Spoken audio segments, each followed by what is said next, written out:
చిత్తోర్గఢ్ సాగా మొఘల్ క్రూరత్వాన్ని ఆత్మగౌరవం సవాలు చేసినప్పుడు జౌహర్ను ఆత్మహత్య అని పిలవడం సులభం. కానీ దానికి ముందు జరిగిన క్రూరత్వాన్ని గనడానికి మీకు ధైర్యముందా? ఎందుకంటే మీరు పూర్తి నిజం వింటే బహుశా జౌహర్ అనే పదం ఆత్మహత్య కాదు, మహిళల త్యాగంతో కూడిన ఆత్మగౌరవం. జౌహర్ రాజస్థాన్లో ఉద్భవించింది. ఇక్కడే చిత్తోర్గఢ్ కోట ఉంది. చాలా మంది రాణి పద్మావతి 16,000 మంది మహిళల జౌహర్ను గుర్తుంచుకుంటారు. కానీ చిత్తోర్గఢ్లో జౌహర్ ఒకసారి కాదు 3 సార్లు జరిగిందని కొద్దిమందికే తెలుసు.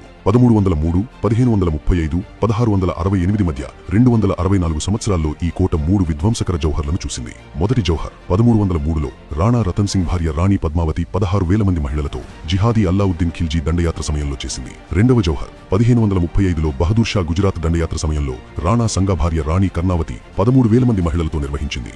మూడవ జౌహర్ 1588లో జిహాదీ అక్బర్ దండయాత్ర సమయంలో రాణా ఉదయ్ సింగ్ భార్య ఫూల్ కంవర్ 7,000 మంది మహిళలతో నిర్వహించింది. చిత్తోర్గఢ్లో ముస్లిం ఆక్రమణ జిహాదుల క్రూరత్వాన్ని తప్పించుకోవడానికి, వారి ఆత్మగౌరవాన్ని కాపాడుకోవడానికి 36,000 మందికి పైగా మహిళలు అగ్నిగుండంలోకి సజీవంగా ప్రవేశించారు.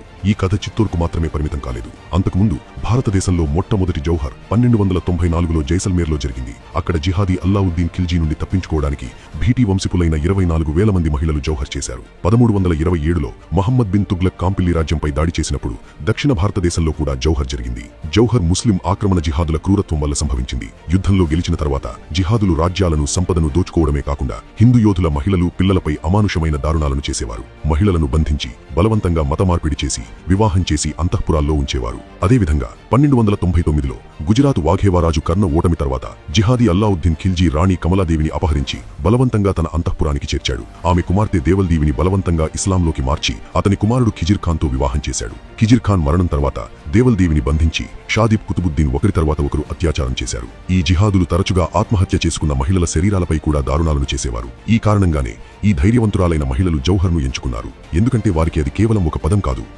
త్యాగంతో కూడిన ఆత్మగౌరవం. జౌహర్కు ముందు మహిళలు 16 అలంకరణలు ధరించి ఆ తరువాత అగ్నిగుండంలోకి ప్రవేశించేవారు. దీనికోసం రాజు గంధన చెట్టు, కల్ల, కొబ్బరి నెయ్యి ఉపయోగించి 40 నుండి 50 అడుగుల లోతు జౌహర్ బలిపీఠాన్ని సిద్ధం చేసేవాడు. 1958-99లో భారత పురావస్తు సర్వే విభాగం విజయ్ స్థంభ్ ఏరియాను తవ్వి బూడిద, ఎముకలు, లక్కగాజులు ఒక పెండాన్ని వెలికితీసింది. వీరి ప్రకారం ఈ పెండంలో 40,000 మందికి పైగా మహిళలు మరణించారని కనుగొన్నారు. అప్పటి నుండి చిత్తోర్గఢ్ కోటలోని జౌహర్ స్మారకం దగ్గర నివాళుల కార్యక్రమం జరుగుతోంది. ఇది చారిత్రక జౌహర్ను ఆత్మహత్య కాదు, ఒకరి ఆత్మ గౌరవాన్ని కాపాడుకోవడానికి తుది నిర్ణయంగా చిత్రీకరిస్తోంది.